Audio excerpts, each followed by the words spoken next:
राष्ट्रियताको पहरेदारी, जनाधिकारको पक्षमा खबरदारी। न्यूज नेपाल टेलिभिजनको संवादमूलक कार्यक्रम शैक्षिक बहसमा सम्पूर्ण दर्शक महानुभावहरुमा हार्दिक नमस्कार। दर्शकवृन्द, कार्यक्रम शैक्षिक बहसको आजको श्रृंखलामा विशेष गरी हामीले पछिल्लो समय नेपालको विद्यालय शिक्षा, जुन शिक्षा विधेयक संसदमा प्रस्तावित रूपमा एउटा दर्ता भएको छ, त्यो विषयमा निरन्तर छलफल, संवाद, आन्दोलन पनि चल्दै आइराखेका छन्। पछिल्लो समयदेखि नेपालको विद्यालय शिक्षाले नै कस्तो खालको जनशक्ति उत्पादन गर्ने, कस्तो खालको नागरिक बनाउने र विश्वविद्यालयको लागि कस्तो खालको विद्यार्थी उत्पादन गर्ने, तयार गर्ने र भोलिको देशको लागि चाहिँ कस्तो खालको नागरिक उत्पादन गर्ने भन्ने एउटा ठूलो जिम्मेवारी, भूमिका समेत हुन्छ। यसै सिलसिलामा कुराकानी गर्नका लागि नेपालको विद्यालय शिक्षासँग सम्बन्धित सरोकार राख्ने झण्डै 14 वटा पेशागत सङ्घ संस्थाहरूको एउटा राष्ट्रिय समिति, त्यो पेशा सङ्घ संस्थाहरूमा नेपालका झण्डै 80 लाख विद्यार्थीहरू आबद्ध छन्, झण्डै 4 लाख शिक्षक विद्यार्थीहरू आबद्ध छन्। ती सङ्घ संगठनको एउटा राष्ट्रिय संगठन नेपाल शिक्षक महासंघ एउटा राष्ट्रिय समिति समेत हो। त्यसको निवर्तमान अध्यक्ष तथा हालका प्रमुख सल्लाहकार समेत रहनुभएका बाबुराम थापा सर आज हामीसँग हुनुहुन्छ। आउनुहोस्, कार्यक्रममा उहाँलाई स्वागत गरौँ। सर, कार्यक्रममा स्वागत छ। धन्यवाद। आराम हुनुहुन्छ? ठीक छु। यो यहाँको 4 दशक भन्दा बढी लामो समयको नेपालको विशेष गरी विद्यालय शिक्षामा, सार्वजनिक शिक्षा, सरकारी शिक्षामा यहाँको अनुभव, अध्यापन निरन्तर रूपमा सक्रिय, यो शिक्षा भनेको चाहिँ के रहेछ यहाँको बुझाइमा? अब शिक्षालाई विभिन्न विद्वानहरूले गरेको हैन एक्सप्लेनेसनलाई हेर्ने भने विभिन्न सन्दर्भहरू हुन्छ। तर मलाई के लाग्छ भने शिक्षा भनेको समाजसँग सम्बन्ध राख्ने महत्त्वपूर्ण कडी हो। यसले सामाजिक रूपान्तरण र विकासको निमित्त आवश्यक पर्ने जनशक्तिको तयारी र त्यो जनशक्ति मार्फत शैक्षिक रूपान्तरण गर्ने र त्यो शैक्षिक रूपान्तरणका साथसाथै मुलुकलाई अग्रगमनतर्फ लाने जनशक्ति तयार गर्ने एउटा सशक्त साधन हो। यहाँले शिक्षाको यो परिभाषा दिइरहँदाखेरि यहाँको 4 दशकको जुन एउटा यात्रा रह्यो नि शिक्षा क्षेत्रमा, यहाँले परिभाषा भेट्नुभयो त्यो यात्रामा? आंशिक रूपले कतिपय ठाउँमा शैक्षिक रूपान्तरणको निम्ति यसले गर्ने अभ्यासहरू, सरकारले प्रारम्भ गरेका कतिपय योजनाहरू सकारात्मक ढङ्गले पनि पाइयो। तर ती योजनाहरू क्रियान्वयन गर्ने सिलसिलामा चाहिँ अत्यन्त धीमा गति र सिद्धान्त र व्यवहारलाई प्रबन्ध गर्ने सिलसिलामा चाहिँ अहिलेसम्म पनि सरकारहरू जिम्मेवारबाट अगाडि नबढेको चाहिँ मेरो अनुभव छ। यहाँले 2037-38 साल ताका चाहिँ शिक्षा क्षेत्रमा यात्रा सुरु गर्दाखेरि, अध्यापनको यात्रा सुरु गर्दा तत्कालीन समयको नेपालको विद्यालय शिक्षा र यो 40 वर्षपछि, झन्डै 40 वर्षभन्दा लामो समयपछि आजको नेपालको विद्यालय शिक्षा बीच तुलना गर्नुभयो भने राम्रा कुराहरू के पाउनुहुन्छ? यस्तो छ, म मेरो 2034 सालको एसएलसी हो। मैले जुन बेला एसएलसी अध्ययन गर्दै थिएँ, पास गर्दै थिएँ, त्यतिखेरको पाठ्यक्रम र अहिलेको पाठ्यक्रमलाई मैले विश्लेषण गर्ने हो भने त्यतिखेर विद्यालय शिक्षाको निमित्त तयार गरेको पाठ्यक्रम अलिक बढी व्यवहारिक खालको मैले महसुस गरेका थिएँ।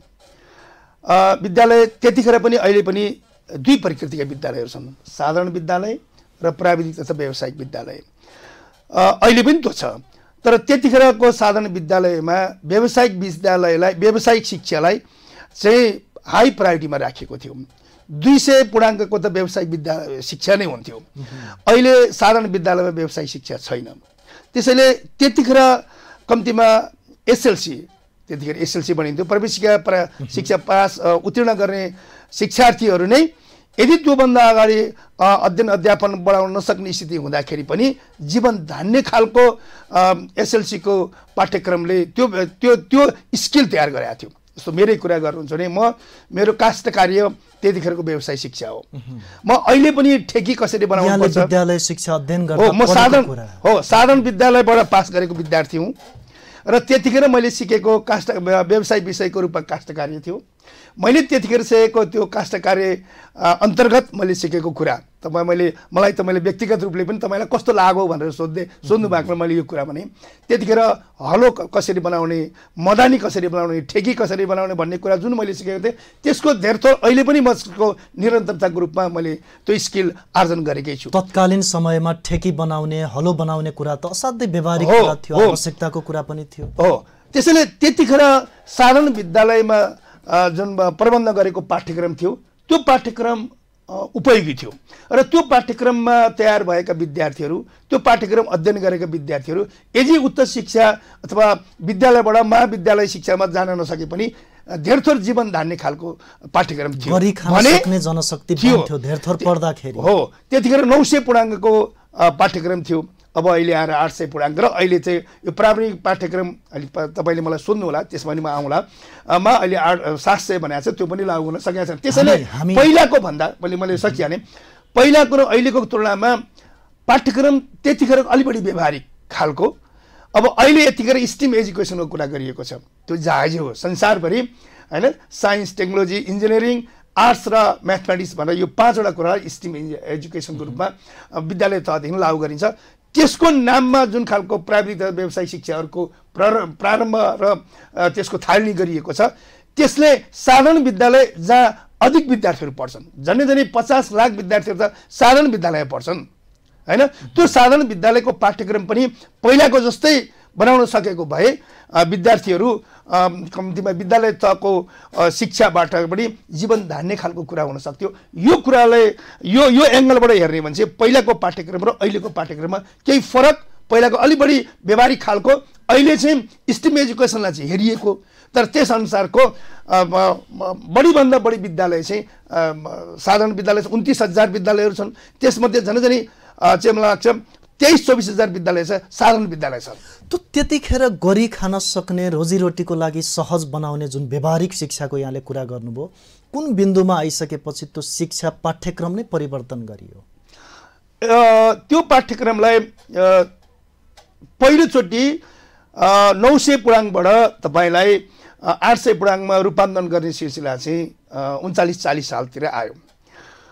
त्यसले पनि केही न केही पाठ्यक्रमलाई व्यवहारिक र वस्तुपरक बनाउने खालको चेष्टा गर्यो। तर 46 सालको जनआन्दोलनपछि जब 47 सालमा नयाँ खालको होइन राजनीतिक व्यवस्थाको प्रारम्भ भयो, त्यसपछिका दिनहरूमा चाहिँ राजनीतिक परिवर्तन चाहिँ भयो। शिक्षामा रूपान्तरण गर्ने, शिक्षालाई शक्तिशाली र होइन समृद्धशाली बनाउने खालको काममा चाहिँ अत्यन्त धीमा गतिमा अथवा नेपालको जुन व्यवहारिक खालको विद्यालय शिक्षा थियो, नयाँ व्यवस्था आइसकेपछि पाठ्यक्रममा, हाम्रो मौलिक पाठ्यक्रममा विदेशी हस्तक्षेप बढ्न थाल्यो, त्यसरी बुझ्दा हुन्छ? विदेशी हस्तक्षेप नै चाहिँ नभनौँ, तर त्यसलाई के चाहिँ भन्नुपर्छ भने अहिले हामी ग्लोबल भिलेजमा छौँ र ग्लोबल भिलेजमा भएको अहिले ग्लोबलाइजेसन हाबी छ र ग्लोबलाइजेसनका दुईटा पाटा हुन्छन्, एउटा मोडर्नाइजेसन, अर्को कोलोनाइजेसन। मोडर्नाइजेसन भनेको चाहिँ संसार कसरी आधुनिकीकरणको बाटोमा अगाडि बढिरहेको छ भन्ने कुरा यसको एउटा बेस हो।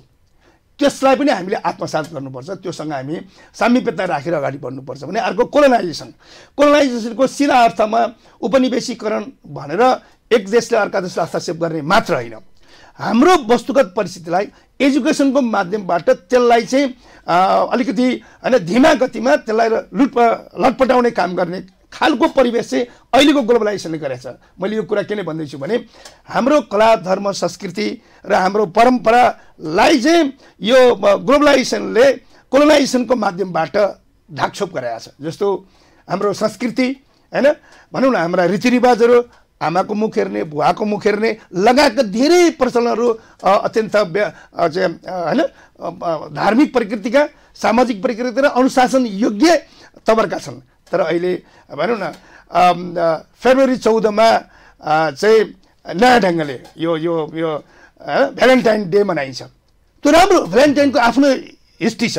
भ्यालेन्टाइन एकजना पादरी जसले 14जना साथ जोडी 14जना चाहिँ युवा युवतीलाई तत्कालीन राजाले हत्या गरेको सिलसिलालाई होइन यो प्रेमको प्रतीकको रूपमा यसरी बिहा गर्न नदिने कुरा ठिक भएन भनेर क्लाउडिसले को विरुद्धमा आएको कुरा हो भ्यालेन्टाइन डे। तर अहिले नेपालमा भ्यालेन्टाइन डे मनाउने कुरालाई चाहिँ एउटा अत्यन्त विकृत ढङ्गले बढाउने हामीले सिलसिला पनि आधुनिकताको सर बाबुराम सर यसलाई के गर्छ भने हाम्रो यो ग्लोबल भिलेजको सिलसिलाले हाम्रो देशको एजुकेसनमा चाहिँ अतिक्रमण गरेको र हाम्रो परम्परा रीतिरिवाज र हाम्रो संस्कार र संस्कृतिलाई चाहिँ हस्तक्षेप गर्ने खालको परिवेश चाहिँ सिर्जना भइरहेको छ र हाम्रो विद्यार्थीले त्यहीतर्फ उन्मुख भइरहेको छ। यो राम्रो कुरा हो। यो चाहिँ 46 साल पछाडि यसले तीव्रता पायो। अहिलेका बालबालिकाले आमा भन्न जान्दैनन्, हजुरबा भन्न जान्दैनन्। यहाँले जुन शिक्षाको आधुनिकताको कुरा गर्नुभयो, हामी आधुनिकताको उचाइमा लम्किँदै छौँ कि उपनिवेशवादमा फस्दै छौँ? के लाग्छ यहाँलाई अहिलेको शिक्षा? अब हामीले यसलाई चाहिँ यसरी पनि हेर्नुपर्छ। हामी मोडर्न भिलेजको रूपमा हामी पनि अग्रसर हुने, त्यहाँ रूपान्तरण हुने कुरा चाहिँ जायज कुरा हो। तर त्यसो गर्दाखेरि हाम्रो मौलिकता भनौँ न, हाम्रो देश बहुधार्मिक बहुसांस्कृतिक हैन बहुविशेषतायुक्त देश छ। यसको आफ्नो मौलिकतालाई चाहिँ अँगाल्ने गरी अगाडि हाम्रो जनशक्तिहरू तयार गर्नुपर्छ भन्ने कुरालाई राज्यले आफ्नो पाठ्यक्रममा प्रबन्ध गरेर अगाडि बढाउनु जरुरी छ। यो काममा चाहिँ सरकारहरू व्यवस्थित ढङ्गले अगाडि नबढिरहेको मेरो अनुभव छ। तत्कालीन समयमा यो व्यावहारिक पाटोको शिक्षाको कुरा गर्दा सिटिई भिटी मार्फत एसएलसी पछि त्यस्तो खालको व्यावहारिक शिक्षा दिने खालको संस्थाहरू पनि त विकसित गरिएको थियो। यसो छ, सिटिई भिटीले दिने व्यावहारिक शिक्षा र आम रूपमा स्ट्रिम एजुकेसनको तुलना गर्दाखेरि सिटिभिटीले त्यसलाई पुरा गर्न नसकिरहेको यथार्थ चाहिँ हो। सिटिभिटीले चाहिँ त्यसले दुई तीनवटा त्यसको एङ्गलहरू छ। कक्षा 8 पास गरेकाहरूलाई पनि एउटा दिन सक्ने, एसएलसीबाट तत्कालीन एसएलसी अहिले चाहिँ होइन इसिई भन्छ, स्कुल एजुकेसन सिस्टम भन्छ, त्यसमा माथि जान नसक्ने दिने स्पेसल खालको जुन स्किलको उनीहरूले डेभलप गरेको छ, त्यसले आम रूपमा सबैलाई त्यस अनुसारको जीविका उपार्जन गर्ने खालको प्रबन्ध गर्न चाहिँ सक्दैन। त्यसैले त्यसको निम्ति गर्नु चाहिँ के पर्छ भने, मैले अहिले पनि अलिकति इन्डिकेसन गरेँ कि व्यावसायिक र प्राविधिक शिक्षालाई चाहिँ जेनरल स्कुलबाट सुरुवात गर्नुपर्छ। स्पेसल क्षेत्रगत ढङ्गले 2-4 स्कुल खोलेर होइन, आम विद्यार्थीहरू आम स्कुलहरू जो जेनरल स्कुलको रूपमा परिचित छन् त्यो जेनरल स्कुलको पाठ्यक्रमभित्र नै प्राविधिक र व्यावसायिक पाठ्यक्रमको अंशहरू पाठ्यक्रमको प्रबन्धहरू त्यहाँबाट गरेर यदि अगाडि बढायो भने मात्रै त्यसले चाहिँ विद्यार्थीहरूलाई भोलिको दिनमा उच्च शिक्षा हासिल गर्न नसके पनि विश्वविद्यालय महाविद्यालय शिक्षा हासिल गर्न नसके पनि जीवन धान्न सक्ने खालको परिवेश चाहिँ निर्माण हुन सक्छ। बाबुराम थापा यो नेपालको सार्वजनिक शिक्षाको सरकारी शिक्षाको एउटा आन्दोलनकर्मी, एउटा चाहिँ अभियन्ता भनौँ न एक हिसाबले 40 वर्षदेखि पढाउने अध्यापन पेसामा त हुनुहुन्छ, विभिन्न खालका सङ्घ सङ्गठनको नेतृत्व गर्दै यहाँले ठुलो भूमिका पनि खेल्नु भएको छ। अहिले 2080 सालमा बसेर पछाडि फर्केर हेर्दाखेरि यहाँको 2036-37 सालदेखिको जुन शिक्षाको यात्रा छ नि, हामी ठिक ठाउँमा छौँ, ठिक बाटोमा छौँ आजका दिनमा? यसलाई हामीले क्रिटिकल्ली हेर्नुपर्छ। म 38 सालदेखि म टिचिङ पेसामा लागेँ। अब लामो समयसम्म शिक्षण क्रियाकलापमा पनि संलग्न भएर शैक्षिक आन्दोलनमा पनि म संलग्न भएको व्यक्ति पनि हुँ। त्यसैले त्यो बेला हामीले जुन जुन इस्युजहरू उठाउँथ्यौँ, पाठ्यक्रमको इस्युजहरू उठाउँथ्यौँ र पाठ्यक्रमलाई कक्षा कोठाभित्र डेलिभरी गर्ने भनेको शिक्षकको योग्यतम शिक्षकहरूको रिक्रुटमेन्टको कुरा उठाउँथ्यौँ। त्यसको केही न केही अंश चाहिँ रूपान्तरण हुँदै व्यवस्थापन हुँदै अगाडि चाहिँ बढिरहेको छ। तर आशातीत खालको परिणाम दिने गरी हाम्रा पाठ्यक्रमहरू, हाम्रा चाहिँ शिक्षा नीतिहरू अहिले पनि तर्जुमा हुन सकिरहेको छैन। यद्यपि त्यसको निम्ति के सरकारले प्रयत्न गरेको छैन त? त्यसो होइन। तपाईँलाई म भनौँ, 2075 सालको असार 4 गते, मलाई मिति नै थाहा छ, 2075 साल असार 4 गते नेपाल सरकारले एउटा कुराको प्रबन्ध गर्न खोज्यो। त्यो भनेको नेपालमा झन् 80 लाख विद्यार्थीहरू छन्, सार्वजनिक विद्यालयको सङ्ख्या 29,000 भन्दा बढी छ र शिक्षकहरूको प्रबन्ध गर्न जरुरी छ। त्यसैले एउटा दरबन्दी कति चाहिन्छ त देशमा? दरबन्दी मिलान तथा पुनर्वितरण कार्यदल गठन भयो। मासरम शर्मा तत्कालीन नेपाल सरकारका सचिवको अध्यक्षतामा, त्यहाँ म आफू पनि थिएँ र त्यसले हामीले मुलुकभरिको शिक्षकहरूको स्थिति, पाठ्यक्रम अनुसारको शिक्षकहरूको प्रबन्ध गर्नको निम्ति के गर्नुपर्छ भनेर हामीले झन् 4 महिना जति हामीले स्टडी गऱ्यौँ। होला करिब 53,000 शिक्षकको अभाव छ है। 53,000 शिक्षक भयो भने मुलुकमा विद्यार्थीहरूले योग्यतम शिक्षकहरूबाट पठन पाठन गर्ने अवसर पाउँछन् भन्ने कुरा हामीले दियौँ। तर हामीले जुन रिपोर्ट बुझायौँ त्यसको अहिलेसम्म कार्यान्वयन भएको छैन।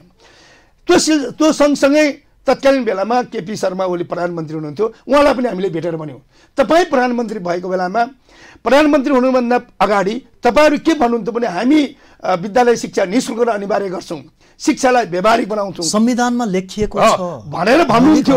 हामी तपाईँलाई मैले थप स्पष्ट पारौँ, त्यति भन्दै उहाँलाई हामीले भन्यौँ शिक्षा मतलब संविधानको धारा 31मा हैन शिक्षालाई निःशुल्क र अनिवार्य गर्ने भन्ने कुरा छ। अनि तपाईँ त्यो एउटा कम्युनिस्ट ब्याकग्राउन्ड कम्युनिस्ट आन्दोलनबाट आउनु भएको मान्छे सम्माननीय प्रधानमन्त्रीज्यू पाठ्यक्रममा परिवर्तन गर्नु पर्दैन भनेर भनेपछि उहाँले ल म त्यसो भए पाठ्यक्रम परिवर्तन गरेर निम्ति एउटा उच्च स्तरीय शिक्षा आयोग गठन गरिदिन्छु, त्यहाँ तपाईँहरूको कन्ट्रिब्युसन होस् भनेर भन्नुभयो। 2000 चाहिँ मलाई लाग्छ 75 सालको असारको 32 गते उच्च स्तरीय राष्ट्रिय शिक्षा आयोग गठन भयो, त्यहाँ म पनि सामेल थिएँ र हामीले झन् 5 महिना लगाएर उच्च स्तरीय राष्ट्रिय शिक्षा आयोगमा विद्यालय शिक्षा कस्तो हुने, शिक्षकको रिक्रुटमेन्ट कसरी जाने, निजी विद्यालयको रिक्रुटमेन्ट कसरी गर्ने हो, रिक्रुटमेन्ट र त्यसको रेगुलेसन कसरी गर्ने हो, विद्यालय शिक्षा महाविद्यालय शिक्षा र विश्वविद्यालय शिक्षा भनेको चाहिँ अनुसन्धान प्रकृतिको हुनुपर्ने, यी सबै कुराको बारेमा हामीले एउटा स्टडी गरेर सम्माननीय तत्कालीन प्रधानमन्त्रीलाई हामीले रिपोर्ट बुझायौँ। त्यो 75 सालको माघको 2 गते हामीले रिपोर्ट बुझायौँ। त्यो रिपोर्ट अहिलेसम्म पनि सार्वजनिक भएको छैन, अहिलेसम्म पनि सार्वजनिक भएको छैन। मैले यो कुरा के भन्न खोजेँ भने किन लुकाइयो त प्रतिवेदन? तपाईँले ठिकै प्रश्न गर्नुभयो कि त्यो झन्डै करोडौँ रुपियाँको 10-20 करोडको खर्च गरेर त्यो प्रतिवेदन तयार गरियो। त्यो प्रतिवेदनमा यति राम्रा कुराहरू थिए, त्यहाँ धेरै कुराहरू अनिवार्यता निःशुल्क शिक्षा कसरी लागू गर्न सकिन्छ, विद्यालय शिक्षालाई गुणस्तरीय कसरी बनाउन सकिन्छ, महाविद्यालय शिक्षा र विश्वविद्यालय शिक्षालाई कसरी अगाडि बढाउन सकिन्छ र हाम्रा विद्यार्थीहरू इन्टरनेसनल सिटिजन ग्लोबल सिटिजन बनाउन निम्ति नेपालले के गर्नुपर्छ जस्ता धेरै कुराहरूमा हामीले चाहिँ सुझावहरू दिएका थियौँ। मलाई के लाग्यो भने सरकारले वास्तवमा त्यो दस्तावेजलाई सार्वजनिक गरेर अगाडि बढाएको भए धेरै कुराहरू कतिपय कुराहरू एकैचोटि गर्न सक्ने खालका थिएनन्, कतिपय कुराहरू लागू गर्दै क्रमशः अगाडि जान सक्थ्यो, त्यो काम गरेन। त्यसैले हामीले त्यो उच्च स्तरीय राष्ट्रिय शिक्षा आयोगमा हामी 25 जना थियौँ, 25 जना मध्ये 15 जना मिलेर 2076 सालको मङ्सिर 7 गते हामीले सार्वजनिक गरेका छौँ। यदि तपाईँले त्यो दस्तावेज प्राप्त गर्नुभयो भने तपाईँले पनि स्टडी गर्न सक्नुहुन्छ। त्यहाँ धेरै मुलुकको शिक्षा प्रणालीलाई कसरी सुधार गर्ने, यो एउटा कुरा यहीँनिर यहाँहरूले करोडौँ खर्च गरेर यहाँहरू जस्तो विज्ञ टिमको आयोग बनाएर त्यो खालको प्रतिवेदन बनाउन लगाइयो। प्रतिवेदन यहाँहरूले तयार गर्नुभयो, सरकारलाई बुझाउनुभयो, सरकारले प्रतिवेदन सार्वजनिक गरेन। यसको मतलब शिक्षालाई सरकारले राजनीतिक दलहरूले हतियार बनाउन खोजेका हुन् सधैँभरि, त्यसरी बुझ्दा हुन्छ? यसलाई एउटा एंगलबाट त्यसो बुझ्दा पनि हुन्छ, किनभने सधैँ शिक्षालाई हतियार बनाउने आफूले राजनीति गर्ने। मैले भने नि शिक्षामा सुधार र रूपान्तरण गर्ने र हाम्रा सिटिजनहरू ग्लोबल सिटिजनको रूपमा तयार गर्नुपर्छ भन्ने कुराको चेत नभएको चाहिँ होइन। त्यो चेतलाई रूपान्तरण गर्नको निम्ति नीतिहरू पनि तर्जुमा गर्न खोजे जस्तो चाहिँ देखियो। मैले अहिले तपाईँलाई भने नि पाठ्यक्रमलाई डेलिभरी गर्ने डेलिभरर को हुन् त शिक्षकहरू हुन्, शिक्षकहरू कति चाहिन्छ भन्ने बारेमा पनि उसले एउटा कार्यदल बनायो। त्यो केही प्रयत्न गर्न खोजेको कुरा पनि देखियो।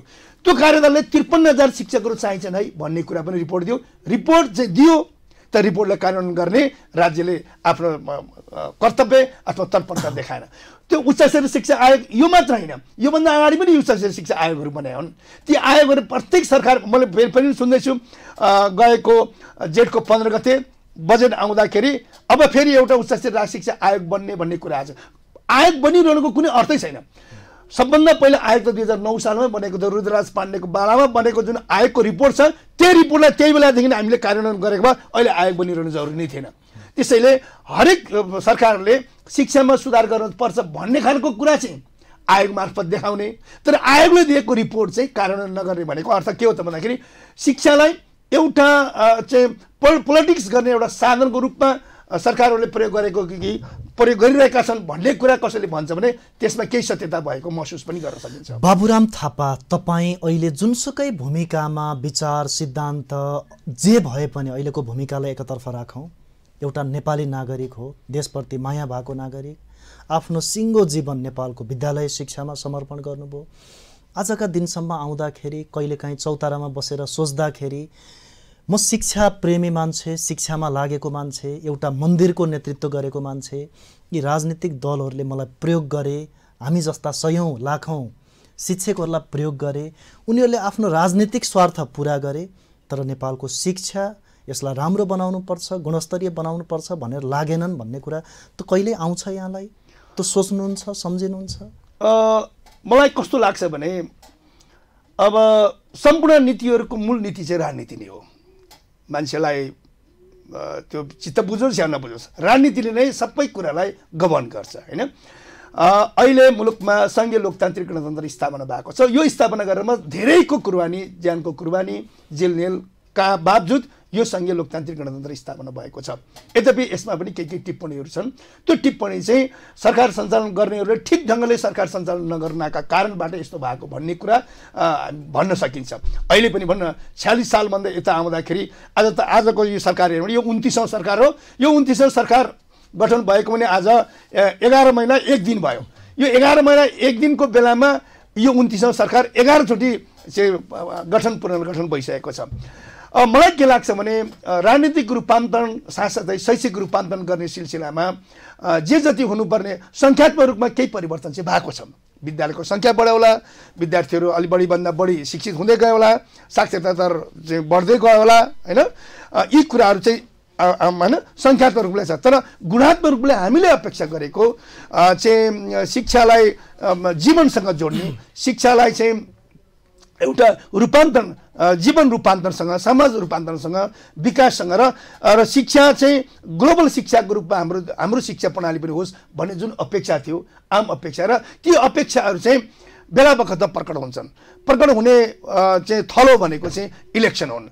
इलेक्सनको बेलामा राजनीतिक पार्टीहरूले आफ्नो पार्टीको चाहिँ उम्मेदवारको जितोस् भन्ने निम्ति उहाँले घोषणापत्र जारी गर्नुहुन्छ। मैले ती सबैको घोषणापत्र, धेरैजसो घोषणापत्र अध्ययन गरेको छु। त्यो घोषणापत्र हेर्दाखेरि चाहिँ साँच्चै यो पार्टी अथवा यो दल चाहिँ यहाँ पुग्यो भने शिक्षामा यो रूपान्तरण गर्छ होला भन्ने कुरा आशा चाहिँ त्यो बेला जगाएको हुन्छ। तर त्यो जगाएको अपेक्षा चाहिँ अहिले वर्षौंदेखि, दशकौंदेखि हेरिराखेका छौँ। सबै पार्टीको घोषणापत्र हेरेका छौँ, नीति हेरेका छौँ, ऐन हेरेका छौँ। तपाईँ म यही जोड्छु। त्यसैले तपाईँ जस्तो नेटवर्कले हैन, यो चाहिँ तपाईँको यो महत्त्वपूर्ण नेपाल न्युज नेटवर्क जस्ता सामाजिक सञ्जालहरूले, टेलिभिजनहरूले भन्नुपर्ने के हो भने तपाईँहरूले जाहेर गर, मैले फेरि पनि भन्छु कि राजनीतिको विकल्प छैन। राजनीतिले सबै नीतिहरूलाई गभर्न गर्छ। मेरो प्रश्न चाहिँ यहाँहरू जस्तो दिग्गज, एउटा देशप्रेमी, राष्ट्रप्रेमी, एउटा शिक्षाको मन्दिरको नेतृत्व गरेको मान्छे प्रयोगमा आउनु भएको हो कि यहाँहरूलाई कसैले प्रयोग गरेको हो कि यो सिङ्गो आन्दोलनलाई प्रयोगमा ल्याइएको हो कि? प्रश्न त्यहाँनिर होइन। ठिक छ, जुन बेला मुलुकमा निरङ्कुशता थियो, निरङ्कुशताको अन्तको निम्ति सबैजना लाग्ने सिलसिलामा हामी पेसाकर्मीहरू नलागेको चाहिँ होइन हैन। हामी सबैको यो कलेक्टिभ इफोर्टबाट अहिलेको सङ्घीय लोकतान्त्रिक गणतन्त्रात्मक राजनीतिक प्रणालीको स्थापना भएको। यो के को निम्ति भएको त? केही मान्छेहरूलाई प्रधानमन्त्री राष्ट्रपति बनाउनको निम्ति भएको हो। 753 ठाउँमा नयाँ चाहिँ नेताहरू, नयाँ राजाहरूको स्थापना गर्न भएको हो भन्ने खालको कुराले टिप्पणी आइरहेको छ। र मलाई पनि के लाग्छ भने अब मुलुकमा ठिक छ, राजनीतिक प्रणाली नयाँ ढङ्गले आयो, त्यो राजनीतिक प्रणालीको नेतृत्व ठिक भएन भने यो इलेक्सन मार्फत हैन, निर्वाचन मार्फत त्यसलाई परिवर्तन गर्न सकिन्छ। त्यो ठिक छ।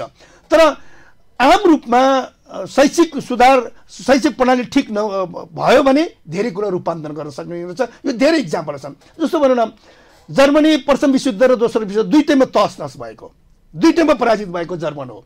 तर जर्मनमा पिएचडीसम्म निःशुल्क छ। जर्मनको शिक्षा अत्यन्त व्यवहारिक छ। त्यहाँ पिएचडीसम्म विद्यार्थी। यहाँले अघि पटक पटक कुरा उठान गर्नुभएको छ, अहिलेको समय भनेको ग्लोबल भिलेजको समय हो। विज्ञान प्रविधिले विश्वलाई साँघुरो बनाइदिएको छ। हामीले जुन सपनाका देश भनेर भन्छन् नि बाहिर, अमेरिका, अस्ट्रेलिया, बेलायत जस्ता देशहरूमा आजको त्यहाँको विद्यालय शिक्षा, चाहे विश्वविद्यालय, त्यहाँको सरकारी सार्वजनिक शिक्षा विद्यार्थीको रोजाइमा पर्छ। त्यहाँ पढ्नको लागि प्रतिस्पर्धा हुन्छ।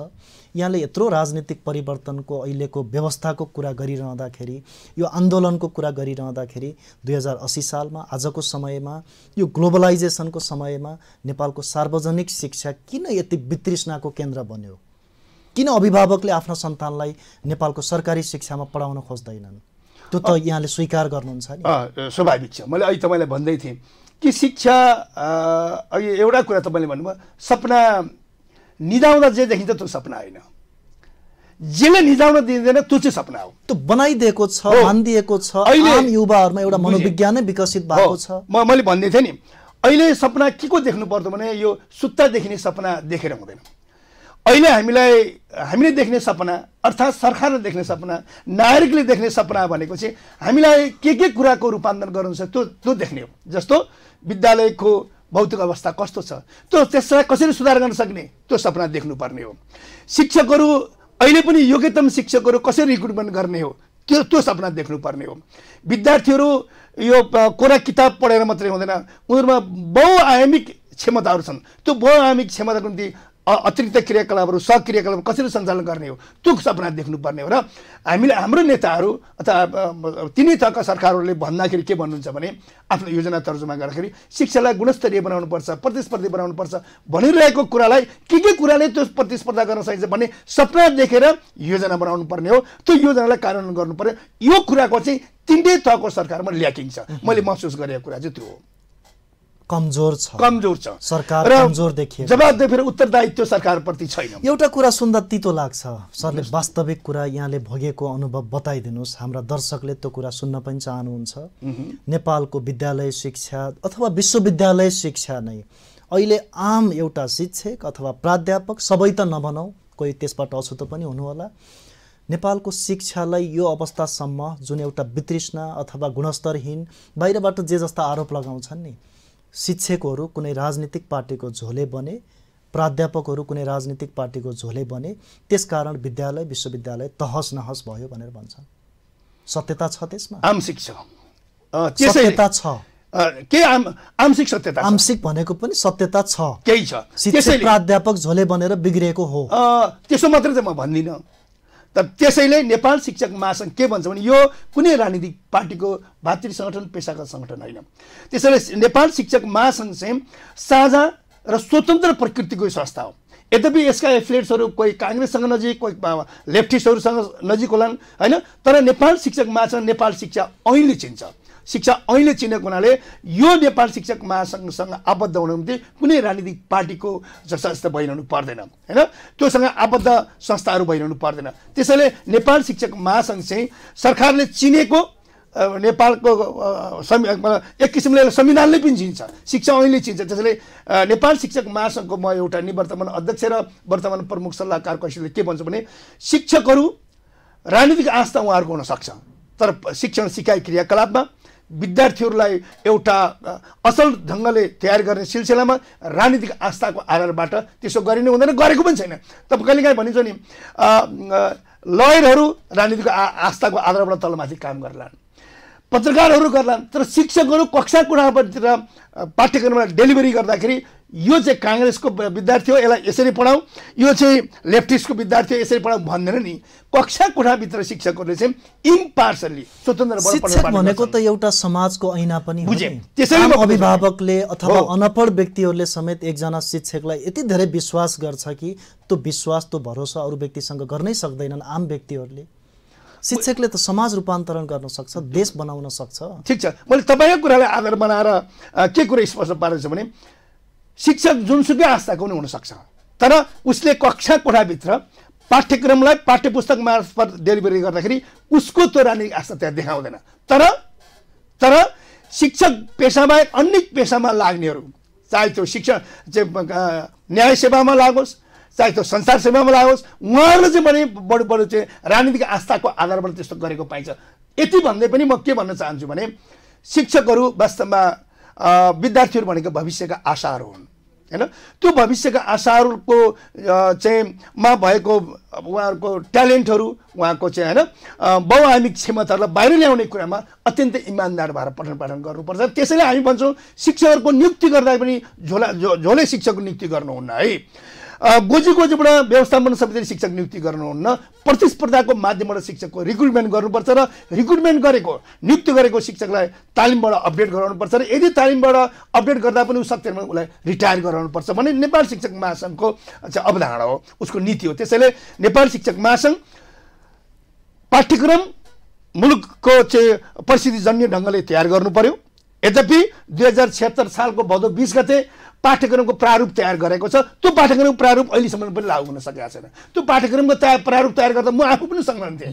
त्यतिखेर हामीले विद्यालय तहको पाठ्यक्रम कस्तो हुनुपर्ने हो, 9 देखि 12 सम्म माध्यमिक भइसकेपछि 9-12 को माध्यमिक पाठ्यक्रम कस्तो हुनुपर्छ भन्ने कुरा हामीले सुझाव दियौँ र त्यो 2076 सालको भदौ 20 गते हैन पाठ्यक्रमको प्रारूप आउँदाखेरि त्यो कुरा त्यहाँ छ। तर त्यो अहिले पनि 4 वर्ष भइसक्यो लागू हुन सकेको छैन। त्यसैले सरकार अत्यन्त धीमा गतिमा गैर जिम्मेवारबाट सबै सरकारहरू चलिरहेको छ शिक्षा क्षेत्र भन्दाखेरि अत्युक्ति हुँदैन। नेपालको सार्वजनिक शिक्षा अबको छोटो समयमा 2 वर्ष 5 वर्ष भित्रमा आम अभिभावकको विश्वासमा जाने र विद्यार्थीले प्रतिस्पर्धा गरेर पढ्नुपर्ने खालको बन्न सक्छ? बन्न सक्छ। त्यसको निम्ति 2टा काम गर्नुपर्छ, 2-3टा काम। पहिलो कुरा अहिले भएको पाठ्यक्रमलाई परिवर्तन गर्नुपर्छ, परिमार्जन गर्नुपर्छ, पुनर्व्यवस्थापन गर्नुपर्छ, पुनर्लेखन गर्नुपर्छ। नम्बर 1 त्यो पाठ्यक्रम अनुसारको शिक्षक रिक्रुटमेन्ट र शिक्षक व्यवस्थापन गर्नुपर्छ। नम्बर 2 र नम्बर 3 चाहिँ लगानी वृद्धि गर्नुपर्छ हैन। शिक्षामा लगानी यद्यपि 20% लगानी गर्छौँ भनेर सबै राजनीतिक पार्टीहरूले सत्तामा पुग्नुभन्दा अगाडि गरेका छन्। यो 3टा काम गर्यो भने वार्षिक झन्डै 2 खर्ब जस्तो लगानी छ नेपालको शिक्षामा छ। 2 खर्बको हाराहारीमा छ हैन। तर त्यो लगानी जुन ठाउँमा हुनुपर्ने त्यो भइरहेको छैन। जस्तो भने फुड फर एजुकेसन भन्ने अहिले पनि त्यो चाहिँ इभेन्ट छ। तर त्यो फुड फर एजुकेसन शिक्षाको निम्ति खाद्यान्न भन्ने जुन चालको इभेन्ट हो, त्यो इभेन्ट जुन ढङ्गले चल्नु पर्यो त्यस ढङ्गले चलिरहेको छैन। त्यसैले निःशुल्क र गुणस्तरीय शिक्षा संविधानको धारा 31 भन्ने मात्रै होइन, त्यसलाई व्यावहारिक रूपमा लागू गर्ने र यो लागू गर्ने सिलसिलामा एउटा अडचन छ। एउटा अडचन र एउटा नीति के छ भने स्थानीय सरकारले के भन्छन् भने हामीलाई संविधानको धारा अनुसूची 8ले दिएको अधिकार विद्यालय तहको शिक्षा हामीले हेर्ने हो, यसमा तिमीहरूले केही गर्न पाउँदैनौ भनेर भनेको छ। तर स्थानीय तहले 9-12 सम्म चाहिँ निःशुल्क र अनिवार्य गर्न सकेकै छैन। शिक्षा भन्ने संविधान त निःशुल्क छ, कक्षा 8 सम्म अनिवार्य पनि गर्न सकिरहेको छैन। त्यसैले मेरो मकसद के हो भने शिक्षालाई साँच्चै रूपान्तरण गर्ने, हाम्रो सिटिजनहरू इन्टरनेसनल सिटिजनको रूपमा तयार गर्ने हो भने पाठ्यक्रमलाई परिवर्तन गरौँ, स्टेम एजुकेसन हाम्रो देशमा लागू गरौँ विद्यालय तहदेखि नै। त्यो लागू गर्ने निम्ति शिक्षकहरूलाई गुणस्तरीय बनाउने र प्राविधिक र दक्ष बनाउने खालको प्रबन्ध सिर्जना गरौँ, विद्यार्थी र कर्मचारीको त्यही अनुसार व्यवस्थापन गरौँ र त्यसको निम्ति पर्याप्त लगानी गरौँ। तलदेखि नै स्थानीय तह र प्रादेशिक तह र सङ्घीय तहमा यसको प्रबन्ध गर्यो भने चाहिँ केही सुधार हुने। यहाँले भनेको जस्तै नेपालको सार्वजनिक शिक्षालाई एउटा उन्नत एउटा उचाइमा पुर्याउनको लागि नेपाल सरकारले आमूल परिवर्तन ल्याउने भनेर अहिले शिक्षा विधेयक 2080 दर्ता गरेका छ। यसले समेट्छ? हामी त्यो उचाइमा पुग्छौँ अब? शिक्षा विधेयक 2080 दर्ता भएको छ, तर त्यो 2080 ले केही परिवर्तन ल्याउँछ भन्ने कुरामा मलाई विश्वास छैन। हामीले खोजेको शिक्षा प्राप्त गर्न सकिन्छ कि सकिँदैन? सकिन्न। म सकिन्न भन्ने शब्दले नि परेको नि। म त्यसको एउटा उदाहरण दिन्छु। 2073 सालको असार 15 गते नेपाल सरकारले शिक्षा ऐनको 8औं संशोधन गर्यो। मैले फेरि दोहोऱ्याएर भन्छु, तत्कालीन नेपाल सरकारले 2073 साल असार 15 गते शिक्षा ऐन 2028 को 8औं संशोधन गर्यो। त्यसले के भन्यो कि विद्यालय आधारभूत विद्यालय तह भन्नाले प्रारम्भिक बाल विकासदेखि कक्षा 8 सम्मलाई भन्ने, जो निःशुल्क र अनिवार्य हुने, 9-12 लाई माध्यमिक भन्ने, त्यो भनाइ त्यो ऐनमा आयो। ऐन कसले बनाउँछ? पार्लियामेन्टेरियनहरूले बनाउँछ। तर त्यो भनेको 2 वर्ष बित्दा प्रारम्भिक बाल शिक्षालाई चाहिँ आधारभूत तहबाट हटाइयो। जो हटाउनै नमिल्ने कुरा अहिले शिक्षक महासङ्घले भनाइ के हो भने विद्यालय तहको सबैभन्दा फाउन्डेसनको संरचना भनेको आधारभूत शिक्षा हो। आधारभूत शिक्षाभित्रको प्रारम्भिक शिक्षा हो।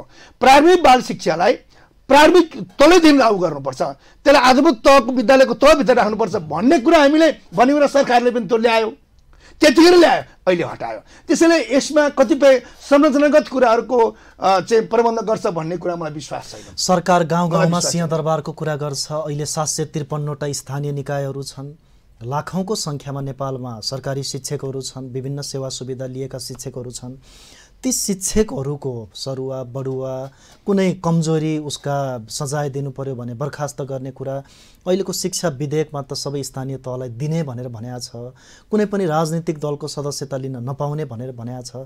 यस्ता कुराहरूमा फेरि शिक्षक महासङ्घको आन्दोलन छ, असन्तुष्टि छ होइन? यी त राम्रा पक्षहरू होइन। अनि हामीले शिक्षालाई स्थानीय तहमा लाने कुराको रेखदेख गर्ने कुराको हामी शिक्षक महासङ्घ विपक्षमा छैन। अलिक बुझाइ फरक छ। हामी के भन्छौँ भने शिक्षकको नियुक्ति गर्ने कुरा, शिक्षकको बर्खास्त गर्ने कुरा होइन, स्थानीय सरकारलाई उत्तरदायी बनाउने कुरा। ठिक छ, एउटा शिक्षक यदि आफ्नो ड्युटीप्रति ड्युटीलेस भएर जान्छ भने उसले शिक्षाको गुणस्तरता कायम गर्ने सिलसिला, विद्यार्थीलाई पठन गर्ने सिलसिलामा गैर जिम्मेवार हुन्छ भने त्यसलाई कारबाही गर्ने कुराको चाहिँ हामी विपक्षमा छैनौँ। तथ्यको आधारले त्यसलाई चाहिँ कारबाही गर्ने कुरा ठिक छ। तर हाम्रो कुरा के भने शिक्षक नियुक्ति गर्ने कुरा, शिक्षकको सुरक्षा गर्ने कुरा, उसलाई प्रमोसन गर्ने कुरा, यी सबै चाहिँ शिक्षक सेवा आयोग मार्फत जानुपर्छ र शिक्षक सेवा आयोगलाई संवैधानिक अङ्गको रूपमा स्थापना गर्नुपर्छ भन्ने मात्रै हाम्रो कुरा हो। तर स्थानीय सरकारले चाहिँ उसले शिक्षालाई रेखदेख गर्न हुँदैन भन्ने कुरा होइन। तर हामीलाई चिसो के परिरहेछ भने स्थानीय सरकारहरूले शिक्षकहरूलाई सरुवा पनि गर्नुपर्छ।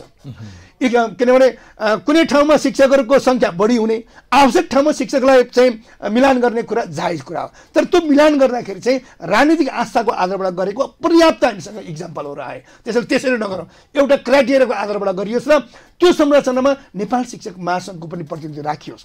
साँच्चै आवश्यक पर्ने ठाउँमा त गर्नुपर्छ नि। जस्तो म दरबन्दी मिलान पुनर्वितरण प्रक्षेपण कार्यदलमा म आफै पनि बसेर मैले के भने शिक्षकहरू एक ठाउँमा थुप्रिने, निडी ठाउँमा नपुग्ने कुरा भेटेको, यसलाई लानुपर्छ भन्ने कुरामा हामी भनेको छ। त्यसैले अहिले शिक्षक सेवा आयोगलाई स्ट्रङ्गर बनाउनुपर्छ र यो विधेयकमा दुई चारवटा कुराहरू यदि पार्लियामेन्टमा प्रबन्ध गर्यो भने केही सुधार हुने गुन्जाइस पनि देखिन्छ। यो ठ्याक्कै असन्तुष्टिका मुद्दाहरू मुख्य गरी के हुन् यहाँले सम्झिनुहुन्छ? म सम्झिन्छु। हामीले भनेको कुरा झन्डै 40 लाख बराबरका राज शिक्षकहरूको चाहिँ प्रबन्ध छ। त्यो 40 लाख शिक्षकहरूलाई दरबन्दीमा रूपान्तरण गरेर स्थायी गरिनुपर्छ भन्ने कुरा हामी पहिलेदेखि उठाएको र राहत भनेको चाहिँ 7औं संशोधन ऐन 2057मा लागू गरियो। त्यस बेलादेखि राहतको नाममा शिक्षकहरूको नियुक्ति गरिएको छ। उहाँहरूको स्थायित्वको कुनै प्रबन्ध छैन। पहिलो कुरा त्यो गरिनुपर्छ र सँगसँगै विद्यालयमा चाहिँ विद्यालय कर्मचारीको प्रबन्ध गर्नुपर्छ। 39,000 जति विद्यालय कर्मचारीको प्रबन्ध गर्नुपर्छ भन्ने हामीले रिपोर्ट दिएका छौँ। विद्यालय कर्मचारी र राज शिक्षकहरूलाई पनि प्रबन्ध गर्ने गरी अगाडि जानुपर्छ र कतिपय शिक्षक अहिले भनौँ शिक्षकहरूले अब उपरान्त होइन पेन्सन नपाउने भन्ने खालको कुरा आएको छ। शिक्षक र पेन्सन किन? पेन्सन भनेको त उसको चाहिँ होइन वृद्धकालको एउटा चाहिँ जीवन निर्वाह गर्ने एउटा आधार हो। सरकारले तलबै त अब कसरी खुवाउने भन्ने छ। त्यसैले पेसाकर्मीहरूको आधारभूत तहको बारेमा यो ऐनले कति प्रबन्ध गर्ने हो म अब लामै समयसम्म काम गरेँ, यो ऐन पनि यत्तिकै पो डिसमिस हुने हो कि भन्ने जस्तो लागिरहेछ।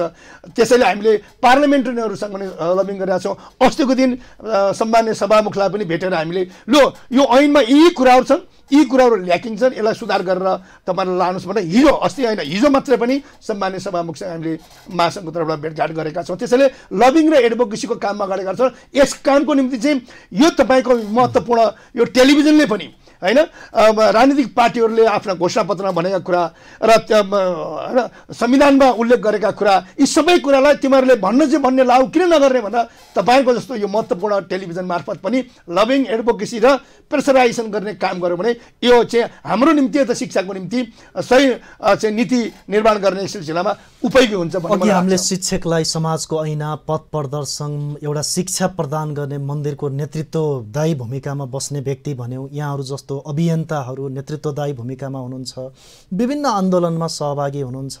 नेपाल सरकारले यस्ता खालका विधेयकहरू बनाउँदाखेरि यहाँहरूलाई समेट्दैन, भन्दैन? योभन्दा अगाडि हामीलाई महत्त्वपूर्ण त्यसरी भ्यालु दिँदैन होइन। नेपाल शिक्षक महासङ्घलाई योभन्दा अघिल्लो 9 संशोधन शिक्षा ऐन गर्दा हामीलाई सरोकार राखेको थियो। हामी त्यहाँ संलग्न भएर यी कामहरू गर्नुपर्छ भनेको थियो। तर अहिलेको यो विधेयक बनाउँदाखेरि हामीले शिक्षक महासङ्घलाई कुनै सम्पर्क गरेन, सम्बन्ध पनि राखेन। त्यसैले तपाईँहरूले हेर्नुभयो गएको असोज 3 गते मलाई लाग्छ नेपालमा यति ठुलो शिक्षकहरूको सहभागितामा आन्दोलन भएको थिएन। झन्डै 1 लाखभन्दा बढी शिक्षकहरूको उपस्थितिमा विद्यालय ठप्प पारेर माथि घर काठमाडौँ आन्दोलन गर्न गऱ्यौँ। हामीले 3 र 4 2 दिन गऱ्यौँ।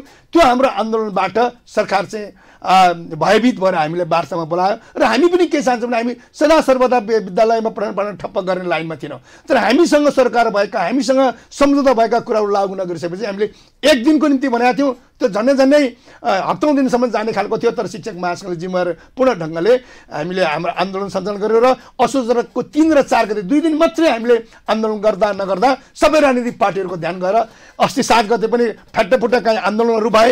त्यो आन्दोलन र त्यो असोज 3 गतेको आन्दोलन हेर्नुहोस् त, आन्दोलन गर्दा लाखौं यहाँहरू असाध्यै उत्साहित हुनुहुन्छ। तर बिचरा विद्यार्थीको, अभिभावकको, अझ विशेष गरी विद्यार्थीको भविष्यप्रति चिन्तित हुनुहुन्न? हामी अत्यन्त चिन्तित छौँ। हाम्रो त्यो सरकार भनेको चाहिँ संविधानको धारा 31 ले प्रबन्ध गरेको मौलिक हकको रूपमा रहेको निःशुल्क र अनिवार्य शिक्षा कक्षा 8 सम्म र माध्यमिक शिक्षा 11 सम्म निःशुल्क हुनुपर्छ भन्ने कुरा पनि हाम्रो मागहरूभित्र छ। त्यसैले हामी त अभिभावकको पक्षमा, विद्यार्थीको पक्षमा, विद्यार्थीहरूलाई स्टिम एजुकेसनको लाइनबाट करिकुलम तयार गरेर जानुपर्छ भन्ने पक्षमा कुरा गरेको हुँदाखेरि हामी विद्यार्थी र अभिभावकको विपक्षमा छौँ भन्ने कुरै होइन, हामी उहाँहरूकै पक्षमा छौँ। यहाँहरूले राखेका माग सहित त्यसलाई संशोधन गरेर यो शिक्षा विधेयक 2080 जुन छ संसदबाट पारित भएर ऐन बन्ने कुरामा विश्वस्त हुनुहुन्छ कि? बन्नुपर्छ। हामी लबिङ गरिरहेको छौँ। यसपल्टको हाम्रो असोज 3 र 4 गतिको आन्दोलनले सरकारलाई पनि एक खालको धक्का चाहिँ पुगेको छ। यदि शिक्षकहरूका जायज मागहरू, शिक्षकका मात्र माग होइन, शिक्षाका माग र शिक्षकका माग दुई खालका मागहरूलाई हामीले त्यहाँ इन्कर्पोरेट गरेर अगाडि बढाएका छौँ।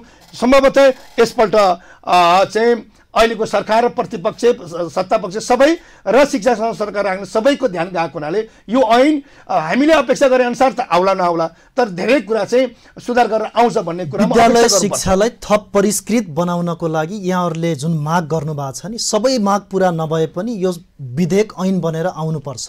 अब आउनुपर्छ। यो मानेमा हामी अहिले लबिङ गरिरहेका छौँ, एडभोकेसी गर्ने काम गराइरहेका छौँ। त्यसैले चाहिँ हुन्छ भन्ने कुराको अपेक्षा गर्नुपर्छ। यो सङ्घीय संसदको जुन राष्ट्रिय सभाबाट अहिले पछिल्लो पटक यो जुन मर्यादा क्रममा नेपालको विद्यालय शिक्षाका शिक्षकहरूलाई पनि समेटियो नि, माध्यमिक शिक्षाको प्रथम श्रेणी, द्वितीय श्रेणी, तृतीय श्रेणीका शिक्षकहरूलाई चाहिँ मर्यादा क्रममा राख्ने भनेर आएको छ।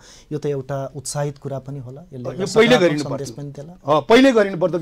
कहिले कतिपय प्रधानमन्त्रीले के भन्नुहुन्थ्यो भने होइन, शिक्षकहरू भनेको त्यो समाजको सबभन्दा अग्रणी हो, उहाँहरूलाई केही मर्यादा दिइरहनु पर्दैन, उहाँ हामीभन्दा माथि हुनुहुन्छ भनेर यसरी टार्दै हिँड्नुहुन्थ्यो। तर अहिले चाहिँ मर्यादा पनि शिक्षकको जरुरी छ। हामी यो श्रृङ्खलाको अन्तिममा छौँ। जानुभन्दा अगाडि बाबुराम थापा सर, यहाँ शिक्षक महासङ्घको निवर्तमान अध्यक्ष, अहिलेको प्रमुख सल्लाहकार, अझ त्योभन्दा पनि ठुलो भूमिकामा हुनुहुन्छ, सल्लाह दिने भूमिकामा। आम विद्यार्थी, अभिभावक, यो सरकारवाला सबै व्यक्ति संस्थाहरूलाई नेपालको शिक्षा अब हाम्रो यो छोटो समयमा हाम्रो नेतृत्वमा सुधार हुन्छ भनेर तपाईँले छोटोमा के भन्न चाहनुहुन्छ? शिक्षक महासङ्घ अब आफ्नो अधिवेशनको लाइनमा नै अगाडि गइरहेको छ। त्यसैले यही नेतृत्वको पालामा मलाई लाग्छ शिक्षा ऐन ल्याउने कुरामा हामी लबिङ गरिरहेका छौँ। शिक्षा ऐन आउँदाखेरि 2-3वटा कुराहरू हामी मेजरली त्यसलाई छुटाउँदैनौँ। एउटा शिक्षकहरूको सुरक्षाको कुरा छुटाउँदैनौँ भने सँगसँगै अहिलेको पाठ्यक्रम बमोजिमको शिक्षकको व्यवस्थापन गर्न चाहिने चाहिँ यो होइन आर्थिक पक्षको बारेमा हामी कुरा गर्नेछौँ। म सम्पूर्ण विद्यार्थी, अभिभावक र शिक्षासँग सरकार राख्नेसँग के आग्रह गर्न चाहन्छु भने शिक्षक महासङ्घको प्रमुख सल्लाहकारको हैसियतले कि शिक्षाको गुणलाई चाहिँ समाजसँग जोडेर शिक्षालाई शक्तिशाली बनाउने काममा हामी सबै लाग्नुपर्छ। शिक्षाले वास्तवमा सामाजिक रूपान्तरणको र शिक्षालाई एउटा अन्तर्राष्ट्रिय क्षेत्रमा हाम्रो सिटिजनहरूलाई ग्लोबल सिटिजन बनाउने काममा शिक्षाको भूमिका महत्त्वपूर्ण हुन्छ।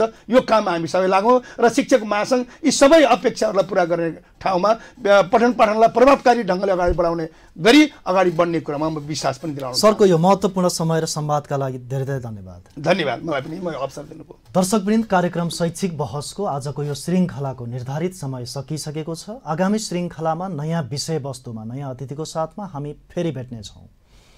राष्ट्रियताको पहरेदारी, जनाधिकारको पक्षमा खबरदारी हेर्दै गर्नुहोला न्युज नेपाल टेलिभिजन। नमस्कार।